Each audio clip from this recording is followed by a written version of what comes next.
Video शुरू करने से पहले तो तुम लोग आलू खाओ।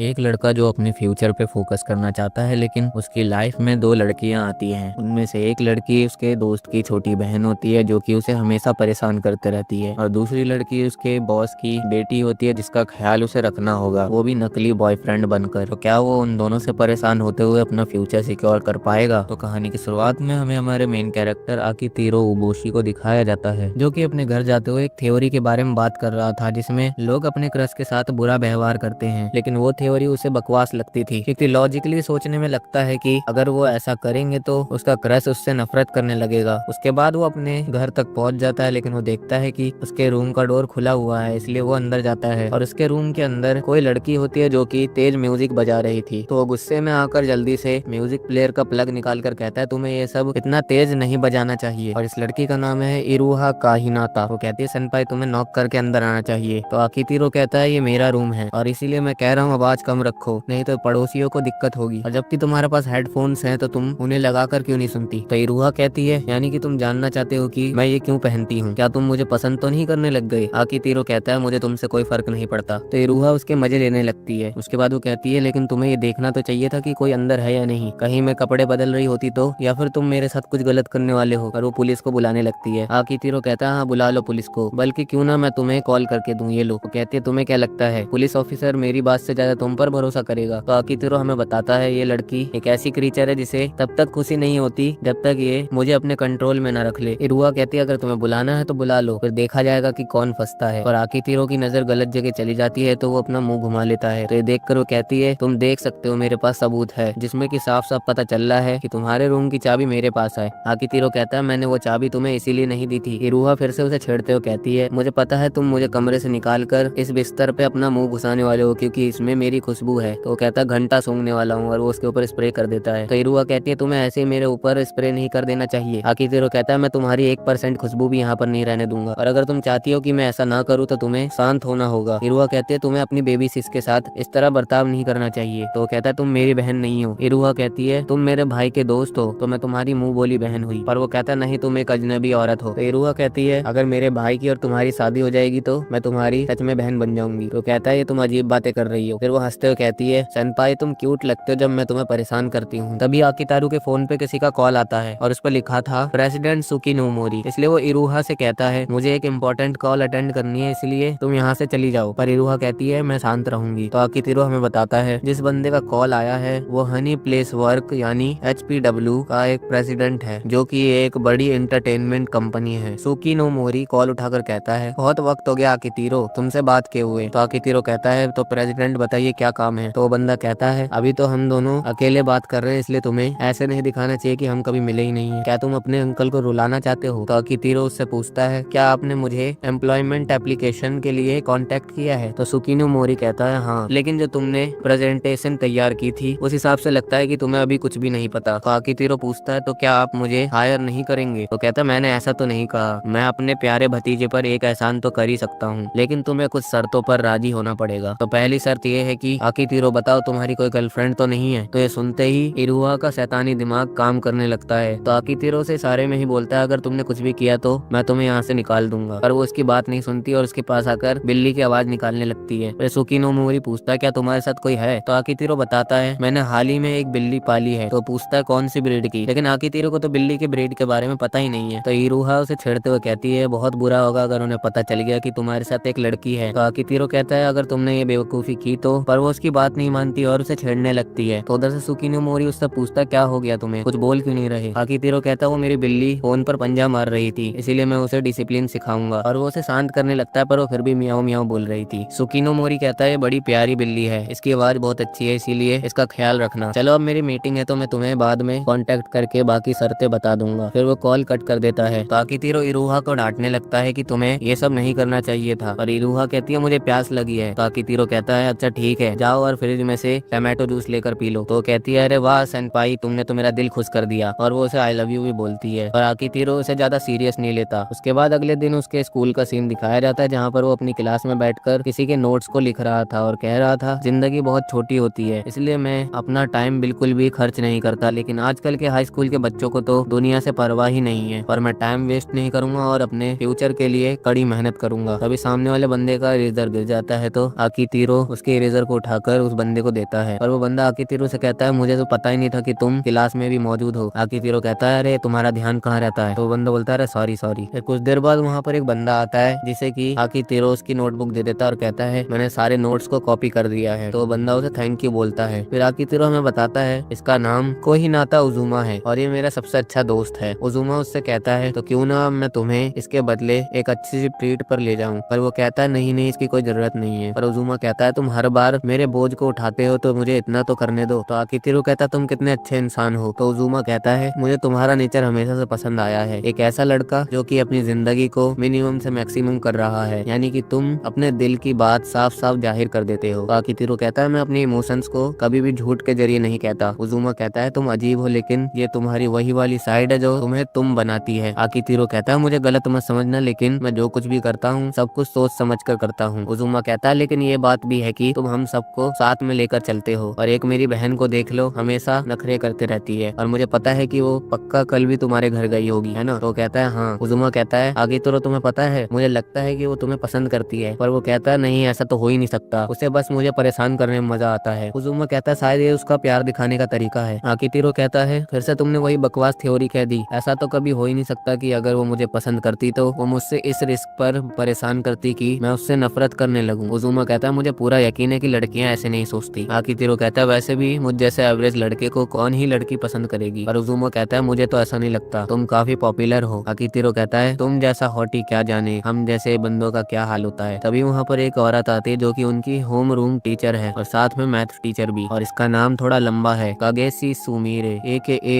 द वेनोमोस क्वीन, और इसके अंदर कूट कूट कर एटीट्यूड भरा हुआ है। फिर शाम का टाइम दिखाया जाता है जहाँ पर एक बंदा आकितिरो के पास आकर कहता है आकितिरो जल्दी चलो तुमसे कोई मिलने आया है, वो भी एक सुपर क्यूट लड़की, और वो लड़की इरोहा होती है जो कि उससे कहती है सेनपाई कैसे हो। तो आकितिरो उसके पास जाकर पूछता तुम यहाँ पर क्या कर रही हो। इरोहा कहती है मुझे तुमसे बात करनी थी। आकितिरो उससे कहता है तुम ऐसे एक्ट क्यों कर रही हो, वैसे ही रहो जैसे हमेशा रहती हो। तो कहती है सेनपाई तुम ये क्या बोल रहे हो। तो आकितिरो बताता है ये स्कूल में हमेशा स्मार्ट और पोलाइट वाली लड़की बनी रहती है। उसके बाद इरोहा उससे कहते हैं चलो सेनपाई साथ में घर चलते हैं। आकितिरो कहता है रुक जाओ मैं सामान ले आता हूँ और तुम्हारे भाई को भी, पर वो कहती है मैं चाहती हूँ कि हम दोनों साथ में चलें, पर वो अपनी आवाज चेंज करके बोलती है, इसीलिए आकितिरो कहता है ऐसी आवाज में मत बोलो नहीं तो मुझे हार्ट अटैक आ जाएगा। तो इरोहा एक्टिंग करते हुए बोलती है तुम ये क्या बात कर रहे हो, क्या हम दोनों कपल नहीं है। ये सुनकर आकितिरो और बाकी लोग बहुत ज्यादा शॉक हो जाते हैं। इरोहा कहती है कल ही तो हमने एक दूसरे के लिए अपना प्यार इतनी जोर से जाहिर किया था, पर आकितिरो कहता तुम ये क्या बकवास कर रही हो, कल तो तुमने मुझे परेशान किया था बस। इरोहा कहती है तुम इतने जालिम कैसे हो सकते हो, क्या तुम मेरे दिल के साथ खेल रहे थे। ये सुनकर वो लोग और ज्यादा हैरान हो जाते हैं। तभी वहाँ पर उजुमा आ जाता है जो पूछता है यहाँ क्या चल रहा है। तो इरोहा उससे कहती है अरे भैया उम्मीद है कि तुम्हारा दिन अच्छा गया होगा, देखो मैं और आकितिरो सेनपाई असल में डेट कर रहे हैं। उजुमा कहता है क्या ये सच कह रही है। ये सब सुनकर आकितिरो का दिमाग खराब हो जाता है और वो कहता है अब मैं और नहीं रुक सकता, और वो उसे अपने साथ ले जाने लगता है। और यहाँ पर क्लास के बच्चे इरिटेट हो रहे होते हैं क्योंकि आकितिरो के पास इतनी प्यारी लड़की है, और उन दोनों ने अपने बैग उजुमा के हाथ में पकड़ा दिए थे। उसके बाद आकितिरो इरोहा को एक जगह पर लाकर पूछता है तुम क्या करने की कोशिश कर रही हो। तो इरोहा कहती है हम दोनों तो डेट कर रहे हैं ना। आकितिरो कहता है प्लीज अब ये सब बंद कर दो। इरोहा कहती है तुमने कहा था कि तुम्हें प्रॉब्लम होगी अगर तुम्हारी कोई गर्लफ्रेंड होगी। तो आकितिरो समझ जाता है कि ये सब कल के कॉल की वजह से हुआ है। इरोहा कहती है इसीलिए मैंने सोचा कि मैं तुम्हारी गर्लफ्रेंड बनकर तुम्हें परेशान करूंगी। ये सब सुनकर उसे गुस्सा आ जाता है, पर वो खुद को शांत करते हुए कहता है मुझे प्लीज ब्रेक दे दो, मैंने अपना फ्यूचर दाव पे लगाया है, इसलिए प्लीज मुझे अकेला छोड़ दो। और वो वहाँ से जाने लगता है, पर तभी